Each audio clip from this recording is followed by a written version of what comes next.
Hello and welcome to the Doublethink Dialogues podcast. So today we're looking forward to 2024. I guess I'll ask you first what your thoughts are on it. Put you on the spot. Yeah, my thoughts on what will happen in 2024 the question does put me on the spot and gives me kind of pause to look back at history more, in that historically, looking back through history, I at least, and I think a lot of people have the impression that what happened next was always totally predictable. Everyone always acted on the basis they knew the following year's history, and why were they so daft sometimes to do things that didn't fit with that?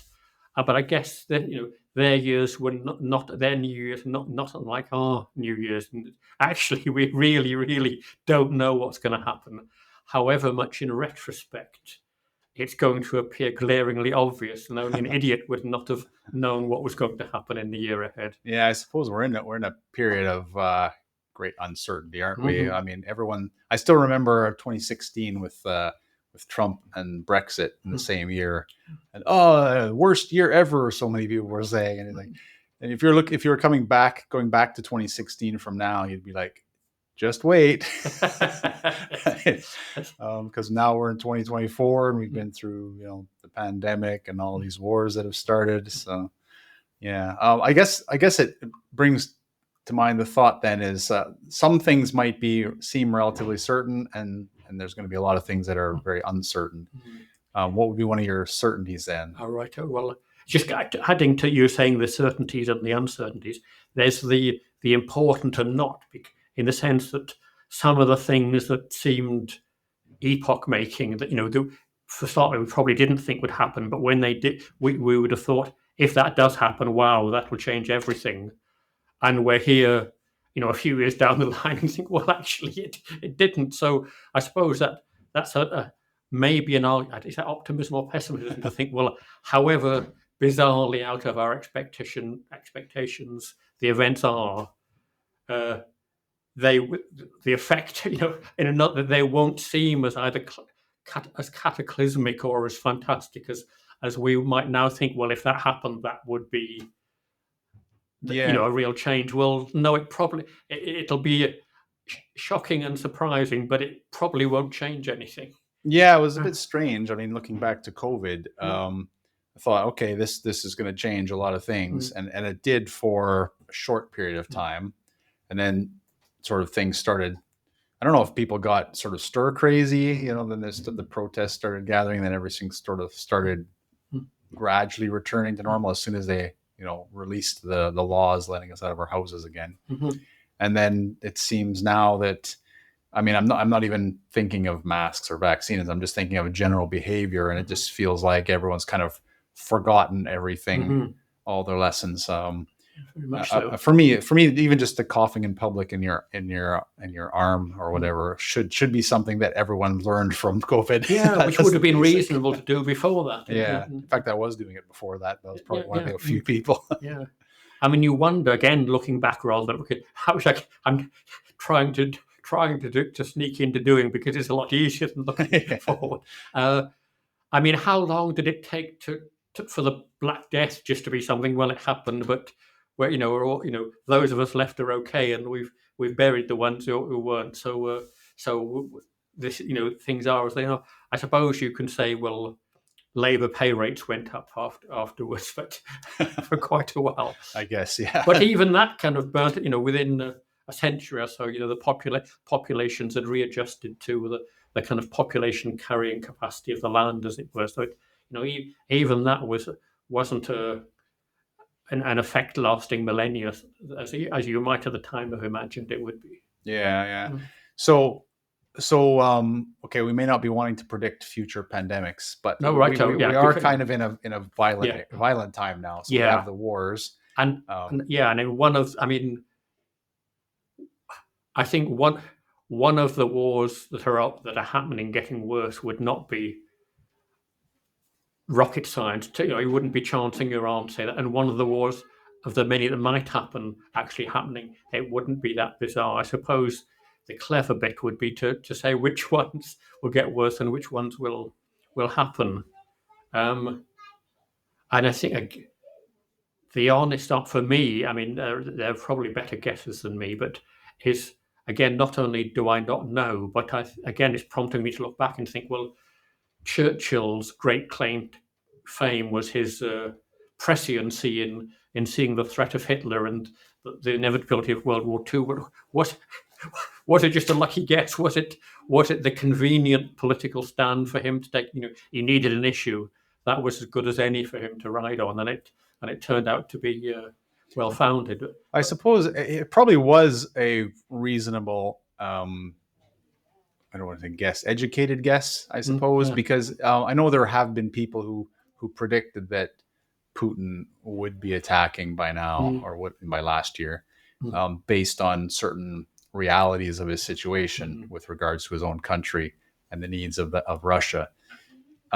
So I think that there are certain things that can be guessed within a time frame. Like Churchill probably didn't know that he was going to attack in September 1939, but he probably had an idea that something was stirring, and he was less optimistic than Chamberlain, for example. Yeah. So likewise, I think we can see the stirrings going on right now, and even some of the people I'm following who perhaps were more optimistic previously are getting less optimistic now.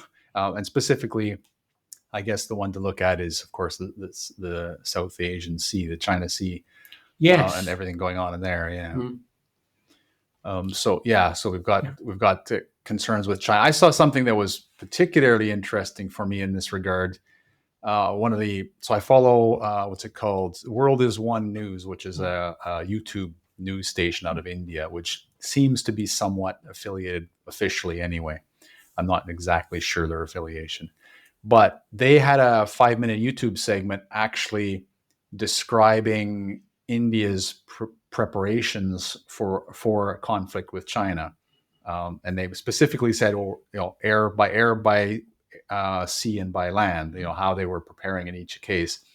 And for India to say this in a relatively semi-official capacity makes me think that this is actually, moving some ways along towards happening. It works its way down through the system to the level of public announcements. Yeah, because you don't you don't hear India making a lot of stirrings violently, I guess, against anyone other than Pakistan, I suppose. And you wonder where the driver is for that and for the other issues around China's periphery, in that, I mean, you get the impression that China is being quite aggressive about a couple of miles of rock separating them, to the extent of people, hitting each other over the head with baseball bats. I mean, they're still at the stage of not, being prudent enough not to shoot each other, but they're still taking serious injuries. And why? I mean, does it? I mean, a lot of people would think, well, you're already one country beyond where you belong with Tibet on your side. Why that with India? And likewise, what the angle is making them want to create islands in the South China Sea. And I mean, that is a scarily big one. I mean, we're used to the concept of wars of choice. We will. At least, I mean, this is my perception of scenario planning within the MOD. That you will, not that you plan, but you will produce scenarios on the basis of various wars. You're not intending to have them, but you need to gauge the equipment you buy against something you might do with it. So you make up scenarios, and they're conveniently against countries where yes, we might go to war with them, but we can choose not to. But someone big enough, as in Germany or China, well, you may not get that much choice as to whether it happens. Although I would wonder, I mean, not as far as the West or America and Australia, and Japan, but for Britain, you would think, well, is that one we might want to sit out? I mean, and did it make sense? I mean, I was suggesting at the time that our aircraft carrier heading for exercises in cooperation with Taiwan and Japan stopped off on the way and had a bash at the Taliban while they were taking over. But actually, the response I had to that was, well, it's nothing to do with the British government. What our aircraft carrier does, you can't have a petition, a parliamentary petition on that because it's nothing to do with the British government. So I Seems thought a that bit was strange. a little odd. But Yeah. the idea that the priority, or even at all, to say we will go and liaise and exercise with Japan and then not turn up if they're fighting China, it's rather like before the First World War. Yes, we will get into collaboration with the French, but as far as the cabinet goes, we still have the option. It's still entirely up to us whether we join the First World War or not. And then the foreign secretary tells you, well, no, it isn't. My personal honour, if not the country's honour, are now staked on going to the aid of France who are being dragged into a war by Russia against what was the kind of 9/11 and October 7th of its day, basically an atrocity against the Austro-Hungarians, and we ended up on the side of the perpetrators, basically. Yeah. So the more I learn, and let's say the last 5 years or so, a little bit more maybe, has been sort of a learning experience for me on sort of world history in this regard. And the more I learn, the more I feel that what's coming right now is really the sequel to what's already happened, right? So, like you said, we had World War I, which was basically in many ways sort of the big starting point of the conflict. If you're writing the last 150 years as a giant story, then that's kind of the inciting point. You have a long run of right? peace, and with the part of Boer Wars and but basically peace for a long time, and maybe a feeling it's going to go on forever, that we've reached an age of civilization. A bit of complacency, right? And then it sort of fell apart or collapsed violently. And then out of the fallout of World War I, you end up having World War II. Out of the fallout of World War II, now, as I understand, I didn't know this for a long time, but the Americans were very conscious in building a global order, an alliance, let's say, around the world, with the idea of keeping the Soviets in check. That was their main goal. And the whole point was that they would guarantee shipping lanes, the security of shipping lanes around the world for anyone who signed up to their alliance. So they, in fact, appointed themselves as global police officers and said, we'll protect all your goods shipping around the world. You just have to let us put a base in your country, basically. And so this worked fine. Everyone's happy to go along with this as long as there's a threat, the threat being the Soviet Union. When the threat collapsed, then that sowed the seeds now for what's happening now, because once the countries no longer perceive that threat, they no longer have a need or a perception of a need for, let's say, the global police force and the Americans in their country, etc. And so gradually that alliance starts to fray. And then now what we're in is, let's say over the last 10 years, it's kind of gradually been collapsing, right?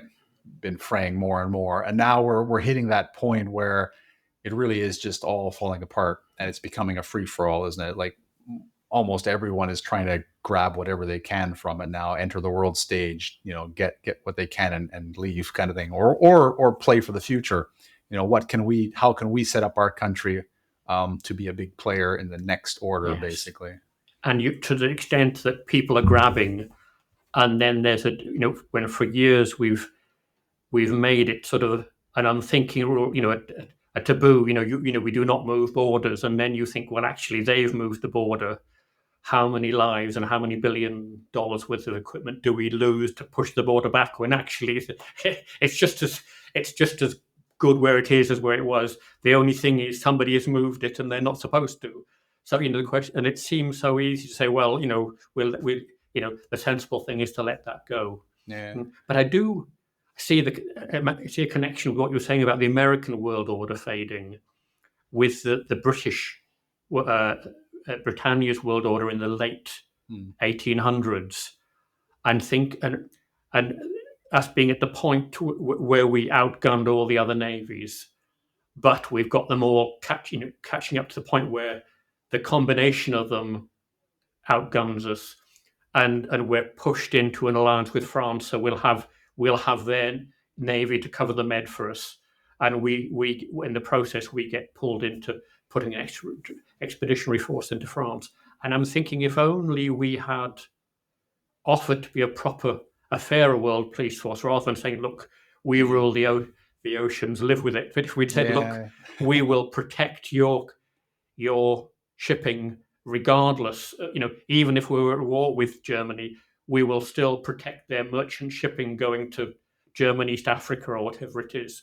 So you take away the motivation for the others developing navies. So basically, you stay on top. You remain the dominant world naval power, just because you've given up the right to use it in a selfish way. Yes, we will. So if instead we promise, no, we won't come and shell Greece because they've murdered a British citizen, or it will be truly a world police force, Yeah. and it suits us because it keeps our island safe. But it doesn't work against anyone. Yeah. And that was the opportunity you missed to make. And as you're saying, America was still exacting a price for being the world policeman. Right. I mean, on my argument, they'd say, well, no, Protectionism in we a will way. still, North Korean arms shipments to Tehran, we will still protect their right of passage, as a neutral policeman. Yeah. And it makes you think, like, I don't know if this will be an ideal world or not, but you kind of think the UN in some idyllic world would be kind of taking over this role. I don't know that there's anyone who actually believes the current UN is suited for purpose in almost any regard of what they're trying. They're definitely trying to take over global roles now. Yes. Other than peacekeeping. And the most concerning one, I suppose, is the World Health Organization wanting to control all nations' response to pandemics, essentially, which would potentially give them the ability to, a worst case scenario, take over the sovereignty of a country by treaty, basically, not by violence, but by treaty. And so that's quite a dangerous thing as well. Moving on to, I guess, slightly different topic, but yeah. And I mean, I comment in that I was the secretary of my student United Nations Association, very strong believer in the UN as the supporter of protecting the environment, maybe doing stuff about curbing population and getting on to the level where it is very much interfering in individual states, and that is assuming some level of objectivity, which and different people have different objectivity. But I mean, certainly assuming something very different from the kind of vested interests and bribery and corruption that basically is what the UN is and what you would have had to have expected it to be. Once, I mean, I suppose at one point it would have been a puppet of America, and so basically it is, the successor to British world rule. It's American world rule, but hopefully fairly benevolent to moving on to, well, no, actually, I wouldn't trust this. I'd rather anarchy of basically feudal anarchy of lots of barons, or each country as a baroncy fighting for their own interests, to that imposition of order in that fashion. Yeah, it kind of went from almost ineffective at doing anything to now becoming a dangerous player on the world stage, and a very woke player in terms of the needing this, trading on the support of the poorer countries who have got an angle in being woke and getting compensation for the things people did to them and the things they did. And that's what makes them dangerous as well, because you can agree with the woke policies to some degree. I mean, you can always say they start from a place of well-meaning and then they rapidly go off the rails. I mean, it's I think not really a lot of debate of what the richer countries have done to a lot of the developing nations, to Africa, to various other places. I mean, I'm not saying Africa didn't do a lot of stuff to themselves as well. They're still doing stuff to themselves, but they're also being held down as well. And in many cases by what is now our supposed attempt to, well, not necessarily compensation, to make good, to help. Well, exactly. Basically, the biggest threat to Africa is the people trying to help it, including even China nominally trying to help it, getting them in hugely in debt for various projects that may or may not. And this is one of the biggest issues with the far left, is that let's say they they believe in such that they're so morally superior to everyone, and they're the only ones that are caring, and that they want to help so much. But like exactly like you said, it's all surface level, and they don't. I don't know. Maybe this is a judgment on mine. They don't seem to care enough to actually dig into some meaningful help, because it's exactly like you said. If you take even just the climate change policies of the UN, right?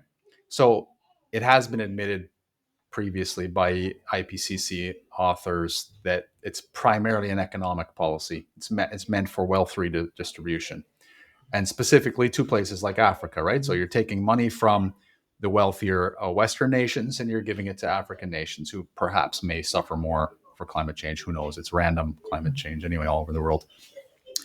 But what you're what you're going to end up doing, let's say with your fossil fuel policies and your various green technology policies, is you're going to put a barrier to their development in play, right? Because fossil fuels are a necessary step in the evolution of, let's say, energy production within a country and self-sufficiency. And if you remove that step, you make them dependent on the richer nations in the world.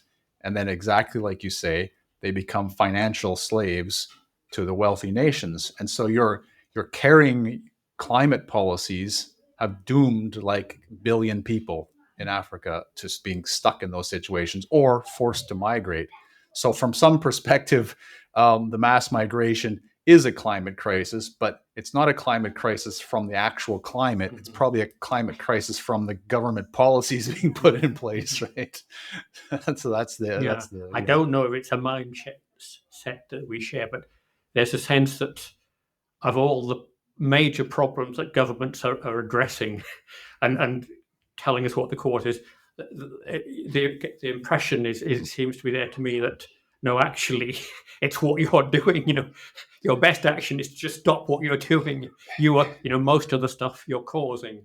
You're not helping. No, I do. That does seem to be more and more plausible. And I suppose it makes sense in that more and more of what happens in the world, the governments are playing a bigger and bigger role than they would have done hundreds of years ago. So they're more, if bad things happen, they're much more likely to be the cause of it than they would once have been.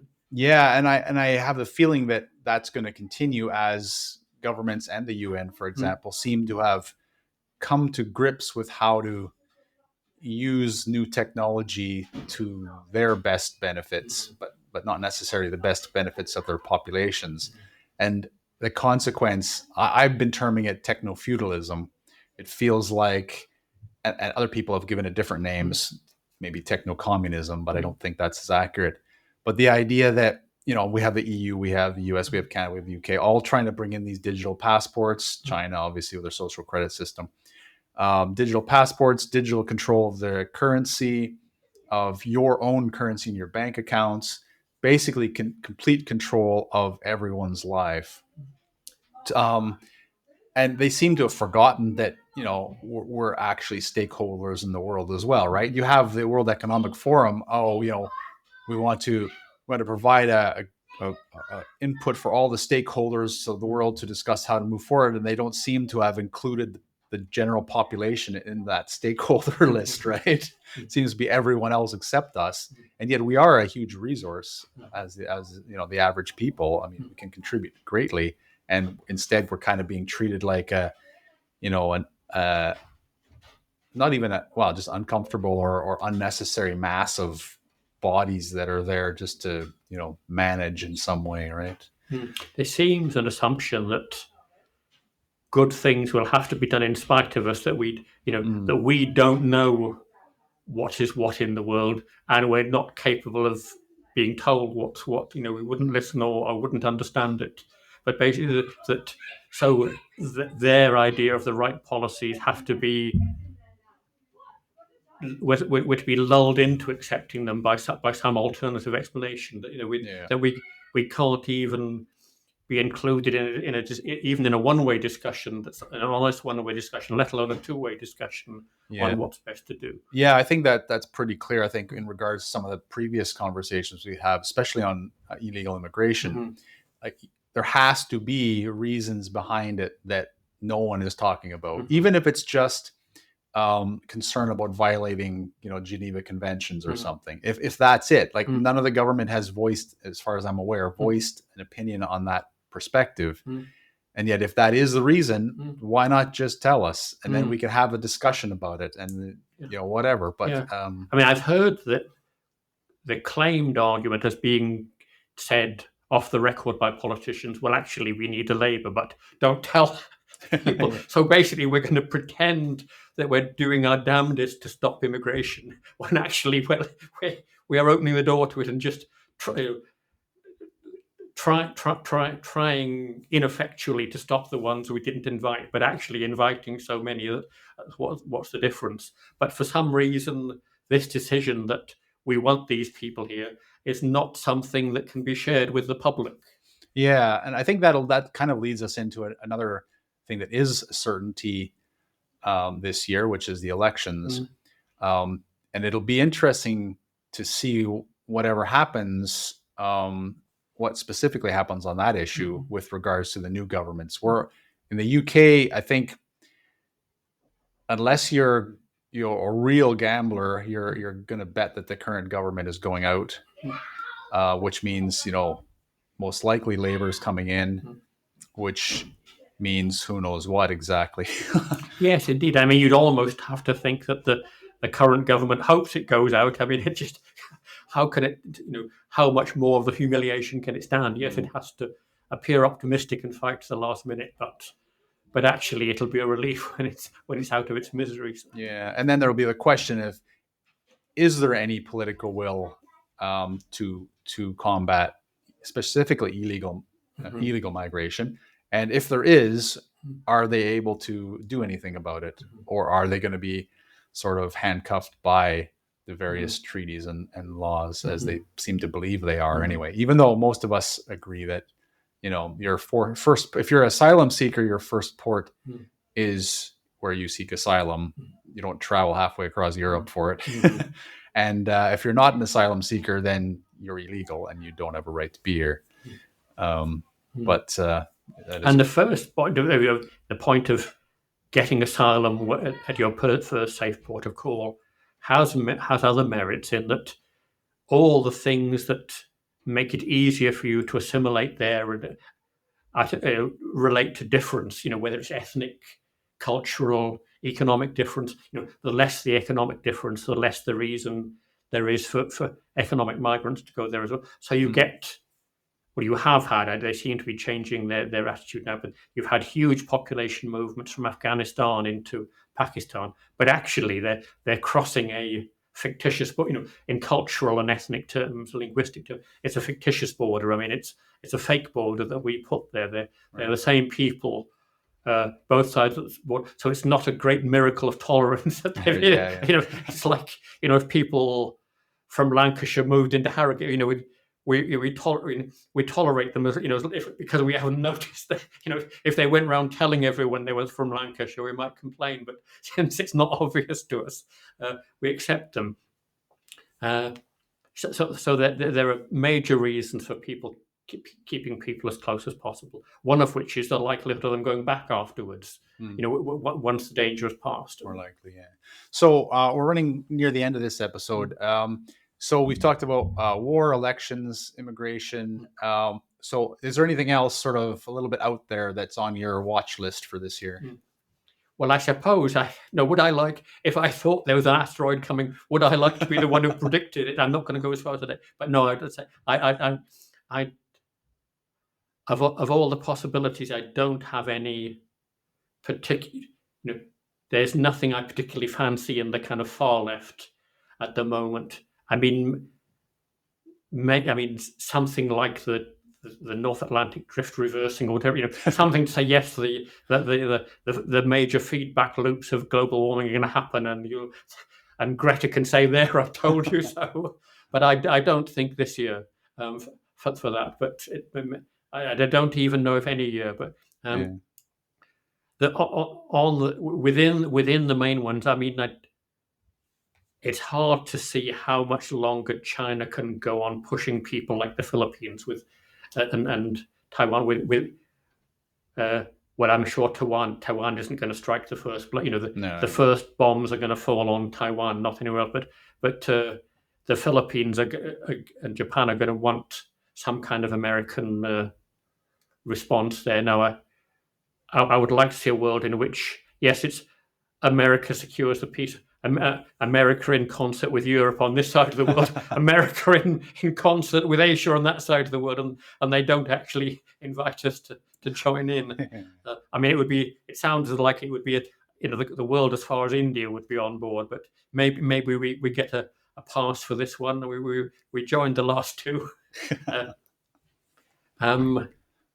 Yeah, so I guess speaking of asteroids, then I think we still have a couple of years before Apophis is arriving. Only a couple of years. I think it's 2029. It's scheduled. That's supposed to come 30,000 kilometers above the Earth, I think, which is sort of in the range of where our satellites are. So that's going to be close. So we're assured it's not going to hit. But I always wonder about deflections and things. Yes, so that'll be interesting. Used to have a time when I had variable dates in my calendar, and if two things clashed, I was fairly confident they'd probably drift apart by the time we got there. But if they were nicely separated, oh no, one of those is going to move to block the other. So yes, a clear space is not a source of encouragement to me. Exactly. I suppose the other thing that I'm watching is I'm very curious that with the wars and instability around the world, at least here in the West, we haven't changed our travel plans almost at all. Everyone's still like, oh yeah, I'm going to go here, I'm going to go there, and I'm still waiting. Like in theory, okay, we've got global instability from war, which we're speaking of another one possibly erupting. Just a question of whether it's this year or next year, I suppose, in reality. And then there's like the instability of climate change as well. Whatever you might believe the cause is, I think it's fairly clear that the climate seems to be getting less stable. And so I'm kind of still waiting on, especially air travel. I keep thinking it has to change at some point, but it doesn't seem to be yet. Everyone's just seemed to be going about doing their merry thing as usual. Yes, all the green things, mentioning it from an environmental point of view, all the responses don't seem to involve changing anything. Like people talking about, well, yes, we'll go to electric cars, but for our present and forecast level of car usage, we need to double the electricity generating. So no suggestion we're going to use the car less, and the airline. I mean, no suggestion that. The aim was to get air travel back to normal after COVID. Right. No suggestion that we're really going to have any intention of cutting down on that. So basically, I mean, it's a weak analogy, but the German idea, the putting an emphasis on guns, but actually the public want guns and butter, not guns. And so basically, yes, we want to save the environment and have a luxury, extravagant lifestyle. Yeah, and I guess that sort of sums up the modern age in a way, isn't it? So I think that's about all we have for today, for this episode.